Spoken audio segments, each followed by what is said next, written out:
জি প্রিয় সাংবাদিক বন্ধুরা, আজকে আন্তর্জাতিক অপরাধ ট্রাইব্যুনালে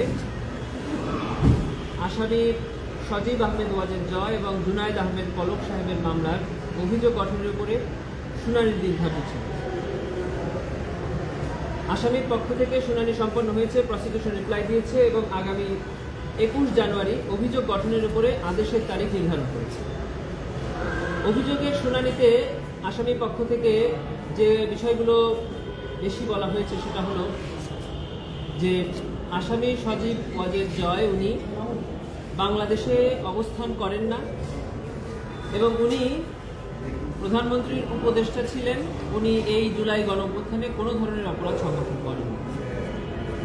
প্রসিকিউশনের পক্ষ থেকে আমরা দেখিয়েছি যে জুনায়েদ আহমেদ পলক সাহেব এবং সালমান এফ রহমানের কথোপকথন থেকে পরিষ্কারভাবে দেখা যাচ্ছে যে জুলাই গণঅভ্যুত্থান চলাকালে জুনায়েদ আহমেদ পলক নিয়মিত ফোনে সজীব আহমেদ ওয়াজেদ জয়ের সঙ্গে কথোপকথন করতেন এবং তারই একটি পর্যায়ে সজীব আহমেদ ওয়াজেদ জয় পলককে বলেন যে আমার মা যখন বলবে ইয়েস তখন ইন্টারনেট ওপেন, মা যখন বলবে নো তখন ইন্টারনেট স্টপ বা ব্লক।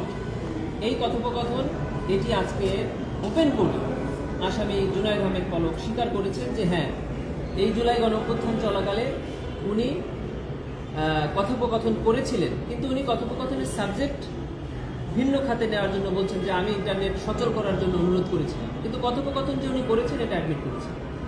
আজকে ওপেন কোর্টে জনাব পলক সাহেব কথা বলেছেন এবং এটাতে উনি বলেছেন যে উনি ফেসবুক স্ট্যাটাস দিয়েছিলেন কিন্তু উনি রিউমারকে বন্ধ করার জন্য দিয়েছিলেন। সব মিলিয়ে ট্রাইব্যুনাল আদেশ দিবেন।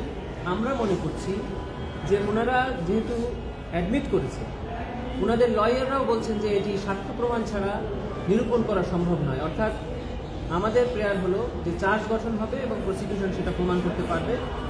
ওনারা যে কথাই ট্রাইব্যুনালে আজকে বলেছেন প্রত্যেকটি সাক্ষ্য প্রমাণ দিয়ে প্রমাণ করার বিষয়, অতএব চার্জ গঠন না হলে সাক্ষ্য প্রমাণ উপস্থাপনের সুযোগ হয় না।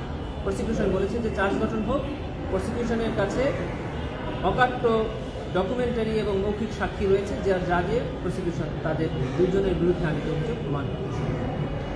আরও দুটি অভিযোগের মামলা ট্রাইব্যুনালে ছিল। একটি হলো জুলাই গণঅভ্যুত্থান চলাকালে ফার্মগেট এলাকায় শহীদ গোলাম নাফিসকে গুলি করে হত্যার অভিযোগ।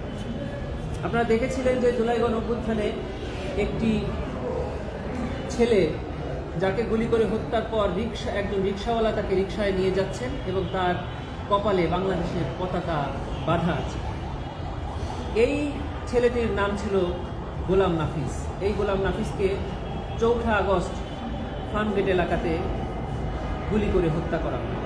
এই অভিযোগে প্রসিকিউশনের পক্ষ থেকে 22 জনের বিরুদ্ধে একটি ফরমাল চার্জ দাখিল করা হয়েছে। ট্রাইব্যুনাল 22 জনের বিরুদ্ধেই অভিযোগ আমলে গ্রহণ করেছে এবং তাদের মধ্যে যারা পলাতক আছেন তাদের বিরুদ্ধে গ্রেফতারি পরোয়ানা জারি করেছে। আরেকটি এই মামলার উল্লেখযোগ্য আসামি হল ফার্মগেট এলাকার তৎকালীন সংসদ সদস্য এবং স্বরাষ্ট্রমন্ত্রী জনাব আসাদুজ্জামান খান কামাল, ফার্মগেট এলাকা সহ ডিএমপির তৎকালীন কমিশনার, এছাড়াও ওখানকার ইন্সপেক্টর, ওখানকার এডিসি, ওখানকার পুলিশ কর্মকর্তা এবং আওয়ামী লীগের সশস্ত্র ক্যাডার বাহিনী যারা সরাসরি গুলি করেছেন, যাদের ভিডিও প্রসিকিউশনের কাছে ইনভেস্টিগেশন এজেন্সি জমা দিয়েছেন। ওইখানে যে সকল পুলিশ সদস্যরা দায়িত্বরত ছিলেন তারা সরাসরি সাক্ষ্য দিয়ে বলেছেন যে কারা কারা উপস্থিত ছিলেন, কারা কারা এইসব পুলিশ সদস্যকে চাইনিজ রাইফেল ব্যবহার করে গুলি করতে বলেছেন, তাদের নাম এখানে আনা হয়েছে।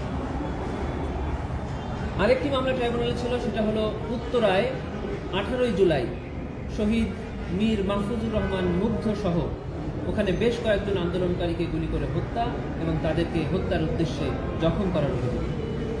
সেই মামলায় 26 জনের বিরুদ্ধে প্রসিকিউশন একটি ফরমাল চার্জ দাখিল করেছে। সেখানে ওখানকার এমপি জনাব হাবিব হাসান, ওখানকার